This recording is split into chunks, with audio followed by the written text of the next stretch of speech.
a gente estava falando sobre desejo sexual durante a gestação, como que esse desejo pode se alterar de acordo com os meses. Então, agora vamos para a próxima pergunta. Então, às vezes sinto uma dor forte na vagina, como se fosse uma pontada. O sexo pode causar isso? Meninas, existe um fenômeno que ele acontece durante a gestação que foi dado o termo, assim, a definição que foi dada é lightning crotch, o nome, né? E por uma tradução livre, assim, ficaria relâmpago na virilha, né? E esse relâmpago na virilha, esse lightning crotch, é como se fosse uma dor aguda, assim, ou na região da vagina, na região do ânus, na região pélvica ali, né? Ele pode acontecer com mulheres que não estão gestantes, mas mulheres que, por exemplo, que têm endometriose, algum outro tipo de problema, assim. Mas no caso das gestantes é muito comum, é, e é uma dor assim, justamente como se fosse uma pontada. É, muitas mulheres relatam até que é uma sensação assim de como se fosse um raio, assim, algo elétrico, porque é como se fosse uma pontada e é uma dor muito intensa e rápida. Uma dor aguda, rápida, intensa na hora e logo passa. E normalmente acontece na gestante por conta, às vezes, da movimentação do bebê. Então, quando o bebê ele está se movimentando, pode ser que ele pressione alguma inervação. Então, você vai sentir essa sensação de pontada. Nas últimas semanas, é normal que aconteça isso quando o bebê ele está descendo, né? Quando ele está descendo para a região pélvica, pode ser que ele pressione também alguma inervação que está ali no assoalho pélvico. Então você vai sentir essa pontada assim na vagina ou ali no ânus, né? Nessa região pélvica. Mas o que pode acontecer também é que a gente tem o assoalho pélvico que sustenta o nosso útero, né? Que fica ali na parte de baixo, mas a gente tem ligamentos também que sustentam esse útero. E tem um ligamento que é muito importante, que é o ligamento redondo. Ele é um dos principais ali que se liga no útero. E conforme o útero vai crescendo, vai pesando, esse ligamento, ele é como se fosse um fiozinho. Assim, deixa eu pegar outro, porque senão o som vai ficar estranho. É como se fosse um fiozinho. E imagine, um fio ligado ao útero, conforme vai pesando o útero, esse fio ele vai sendo esticado. Então, vai estirando o ligamento. E esse estiramento, assim, no ligamento, ele pode causar essa sensação também de dor aguda, assim, rápida, né? Então, mas assim, o sexo não vai causar isso. Ele não vai causar essa dor, né? Pode ficar tranquila quanto a isso, tá? O bebê vai sentir o ato sexual. Pessoal, muitas pessoas, parece algo simples assim, mas muitas pessoas acreditam que o bebê ele vai ser cutucado, né, no ato sexual que o bebê vai sentir, ou às vezes por tabu, crenças, a mulher pode achar que tá, o casal pode achar que tá desrespeitando o bebê, né, ou algo assim, e acaba tendo medo, muitas vezes, até medo de causar um aborto, um parto prematuro, mas na verdade o bebê ele não vai se sentir cutucado, né? Ele tá muito bem protegido lá dentro da barriga da mãe e ele tem a placenta que ele está envolvido dentro da placenta, ele está dentro da placenta e a placenta dentro do útero, bem protegidinho lá. E assim, o sexo com penetração é o máximo, o pênis ele vai chegar assim, por mais que, sei lá, o seu marido seja super dotado, o máximo que o pênis vai chegar é até o colo do útero. Então, só vai chegar até o colo do útero. O bebê tá bem mais acima, o bebê não vai se sentir em nenhum momento cutucado, tá? E, inclusive, é muito bom pro bebê, porque o sexo, né? ele acaba gerando endorfinas, acaba gerando uma sensação boa para a mãe. Então, se a mãe ela está se sentindo feliz na hora, se ela está se sentindo, se ela está recebendo essas endorfinas de bem-estar, o bebê ele vai sentir um bem-estar, né? E até no geral, assim, na vida da mulher, o que a mulher, tudo que a mulher está sentindo vai refletir no bebê, né? Então, se a mulher está triste, o bebê vai sentir a tristeza, não vai saber o motivo, mas ele vai sentir a tristeza. Se ela está feliz, se ela está com sensações de bem-estar, ele vai sentir esse bem-estar também, mas ele não vai saber o motivo. Então, de forma alguma, seria um desrespeito, assim, com o bebê, né? Quanto tempo preciso esperar para fazer sexo depois do parto? Então, conforme eu tinha dito aqui antes, tem uma média, né, de resguardo, assim, que é entre 30 a 40 dias, mas não é uma regra geral para todas as mulheres, né? Como nada na vida, né? A gente não pode pagar uma regra, assim, porque cada pessoa é uma diferente da outra, então não dá para aplicar a mesma regra para todo mundo. Então, a média que os médicos comentam é entre 30 e 40 dias, mas você tem que ver bem com o seu médico, né? Se tem alguma microlesão, se tem algum líquido ainda que está sendo expelido que possa causar alguma infecção. E se você teve uma recuperação boa, assim, se foi um parto tranquilo, não causou nenhuma lesão, tá bem recuperada, não vejo motivo para esperar 40 dias, né? Então pode ficar tranquila. Deixa eu ver aqui a pergunta. No início da. Deixa eu baixar aqui. No início da gestação. No início da gestação, ter relação pode ter algum risco? Camila, não tem risco, não é contraindicado, né, o ato sexual no início da gestação. É claro que o primeiro trimestre ali, né, os 3 primeiros meses, são os 3 primeiros meses onde a mulher tem que ter mais cuidado, né, então realmente há um receio, assim, mas a única contraindicação é se você tiver algum sangramento ou se você tiver alguma contração prematura, né? Então, se você sentir contrações assim ou algum sangramento, suspende o ato sexual. Agora, se você não estiver sentindo nada disso, não tem problema nenhum. Tanto para normal quanto para cesárea, você tem que ver com o seu médico como que estão as suas condições.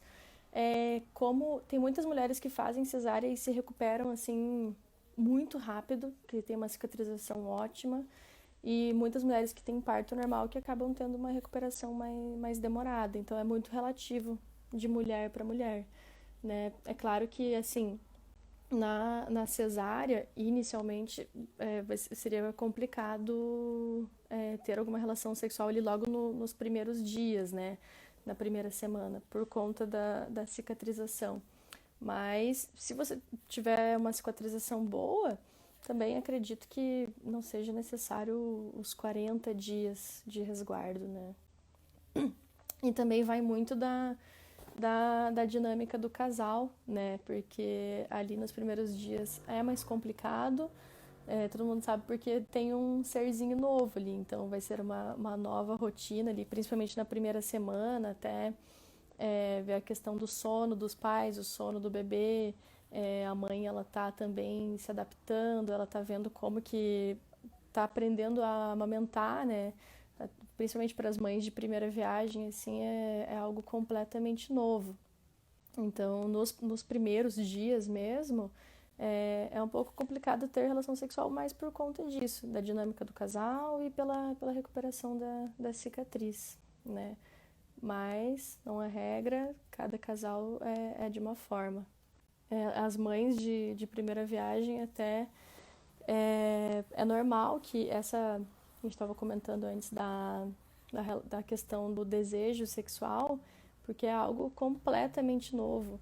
E muitas vezes essa ansiedade para saber como vai ser o pós, como vai ser o parto, acaba mexendo muito com o psicológico da mulher, né? É uma ansiedade que acaba tomando conta ali da cabeça dela, né? E a questão de sexualidade acaba ficando, às vezes, em último item da lista de prioridades dela, né?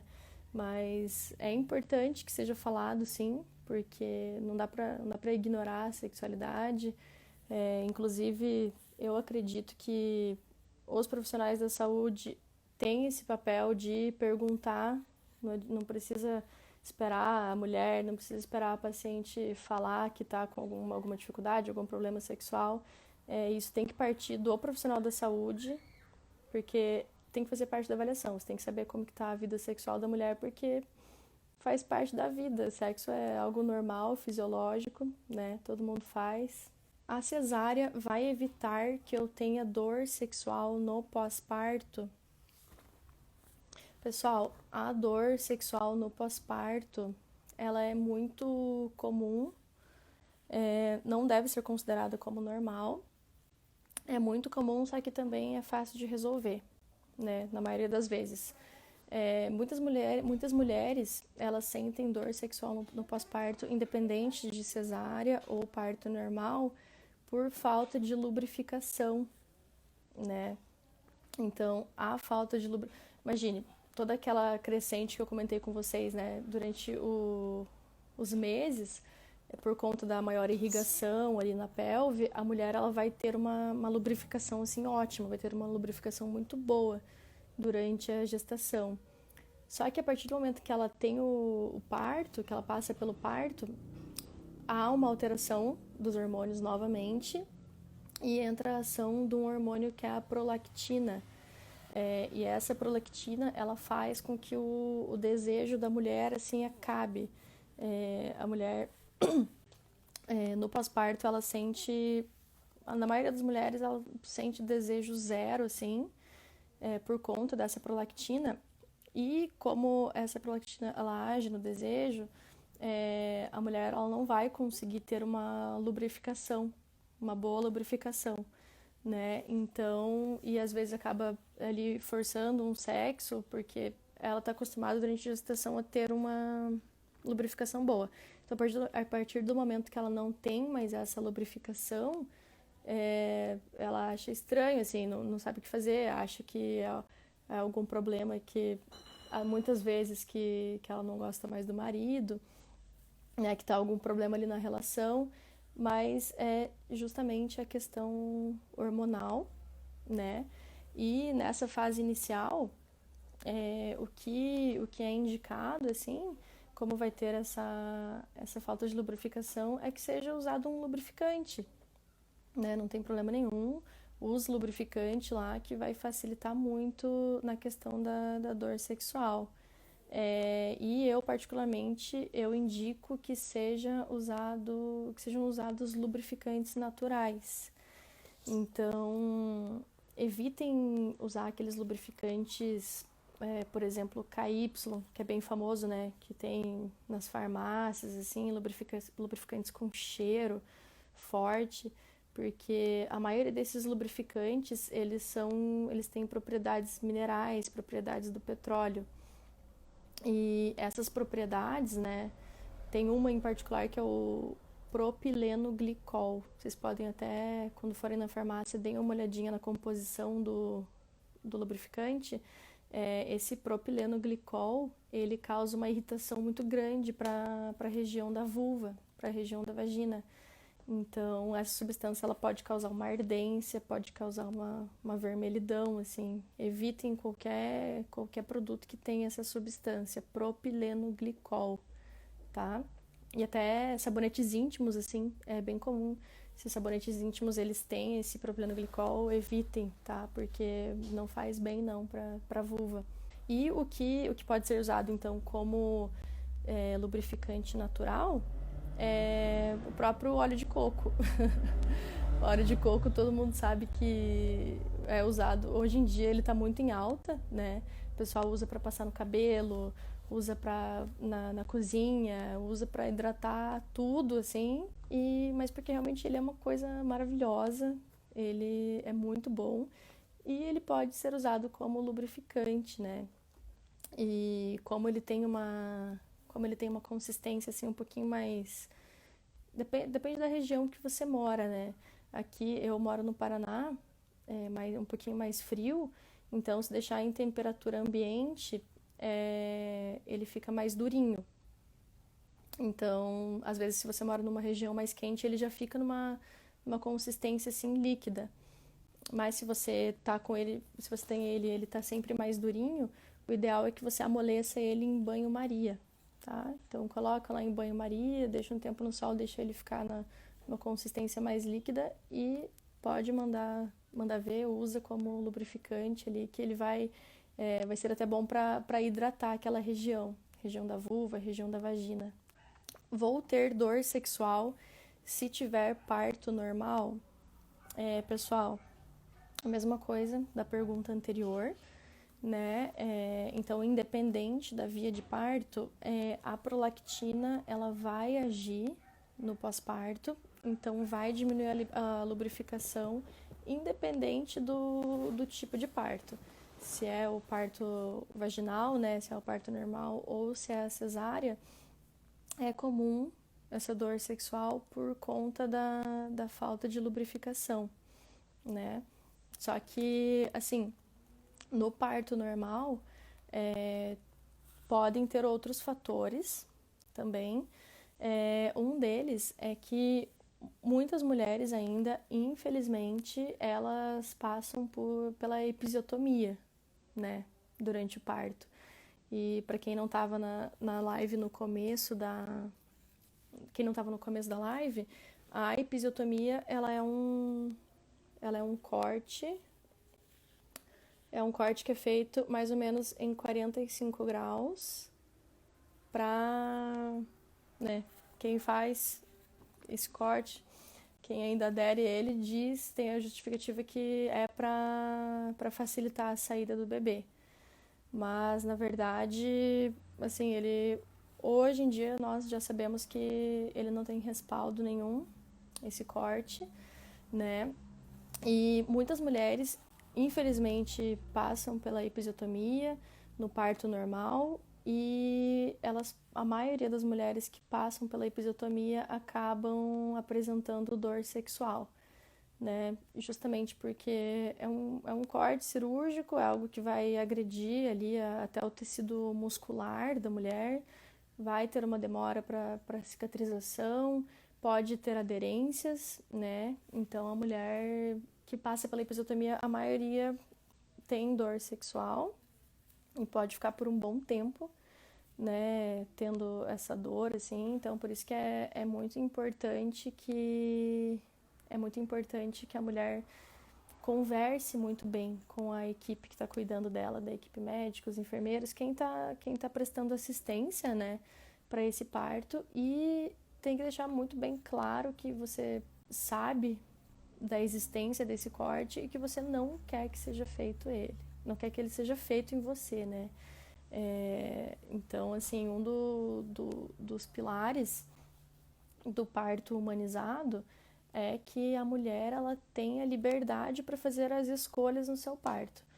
Então, é direito da mulher que ela tenha todas as informações, ela tem que saber tudo que vai acontecer com o corpo dela, né? Ela tem que ter informações de como funciona um parto normal, ela tem que saber como funciona uma cesárea, tem que saber desses procedimentos como a episiotomia para que, diante de todas essas informações, ela tenha a liberdade de escolha e ela tenha o parto exatamente do jeito que ela quer, né?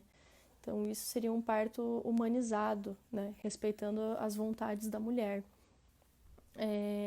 E algo assim que a gente faz, nós fisioterapeutas, nós usamos bastante para evitar a episiotomia, para evitar esse corte, é o preparo da musculatura do assoalho pélvico, né? Então, existe a massagem perineal, e essa massagem perineal, ela justamente ela trabalha o alongamento dessa musculatura, ela trabalha o relaxamento dessa musculatura se tiver alguma tensão, né?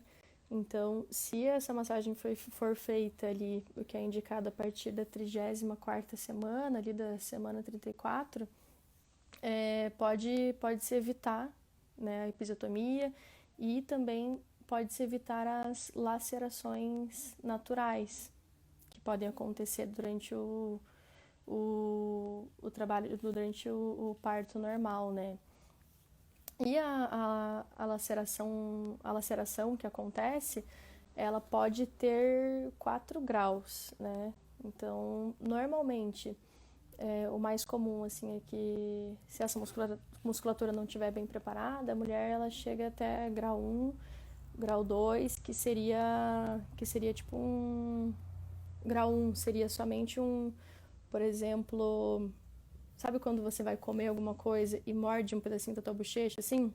Você morde, sente aquela dorzinha, sente aquele ardido, mas é uma mucosa. Ela cicatriza rápido, né? Então, é uma cicatrização tranquila. Grau 2 já pega um pouco de tecido muscular. Grau 3 e grau 4, que seriam os graus mais graves, digamos assim, seriam quando o corte ele pega desde a região da vagina e ele vai até o ânus, né? Então essa laceração acontece e acaba fazendo, tipo, unindo a vagina ao ânus, né? Muitas mulheres até que sofrem essa laceração, elas acabam tendo que fazer uma reconstrução de períneo posteriormente, né? Mas a laceração também, para quem ainda é a favor da episiotomia, a laceração ela não justifica uma episiotomia porque a gente vê assim que a maioria dos casos é entre grau 1 e grau 2 e grau 1 e grau 2 eles são tranquilos assim até a cicatrização, né? Então, mesmo assim, não justifica ter que fazer um corte cirúrgico. Mas o que a gente quer mesmo é que a mulher não sofra a episiotomia, claramente, mas também que ela não tenha nenhum tipo de laceração, nem grau 1, nem grau 2. Por isso que é importante, a gente frisa bastante assim, a importância da massagem perineal, né? E a massagem perineal, basicamente, trabalha a musculatura, aqui o transverso, que é um músculozinho que ele é responsável pela abertura ali da pelve, abertura e fechamento da pelve, e os músculos que estão mais ou menos nesse sentido, ali no assoalho pélvico, né? Então, o fisioterapeuta vai indicar como que faz essa massagem, vai fazer ou vai orientar a mulher a fazer, né? E isso vai ajudar muito para evitar lacerações, episiotomias e tudo isso que a gente não quer que aconteça, né? Acabei de ter o meu parto e sinto que a minha relação com o meu marido mudou muito. Não me sinto mais desejada.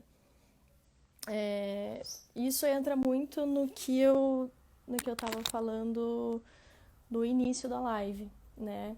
Então, assim, a imagem corporal da mulher, ela acaba mudando muito quando ela se torna gestante. Existem várias alterações, a dinâmica do casal também pode mudar, mas eu, assim, não querendo entrar muito na área da psicologia, não é a minha área, né? Mas eu acredito que é muito por uma questão desse tabu de, que existe na sociedade de que a mulher grávida e a mãe, quando se torna mãe, ela não é mais um indivíduo sexual, né? Então, assim, às vezes a própria mulher ela não se vê mais como um indivíduo sexual e às vezes o marido também. Ah, Cris. Oi, Cris. E às vezes o marido também ele acaba acontecendo, né? O parceiro, a parceira, quem tá do lado ali dela, acaba tendo essa bagunça assim também na cabeça dele, porque ele acaba vendo a mulher, a amante que ele tinha ali, a pessoa com quem ele transava, se torna a mãe, né? E nós, não adianta isso estar na nossa cultura, nós crescemos vendo a mãe como um ser que não faz sexo, como um ser ali imaculado, um ser sagrado, e isso acaba causando certa confusão, né, na cabeça do parceiro, da própria mulher, né? Então é muito importante que as pessoas ver, saibam separar essa questão da mulher, a mulher mãe e a mulher indivíduo.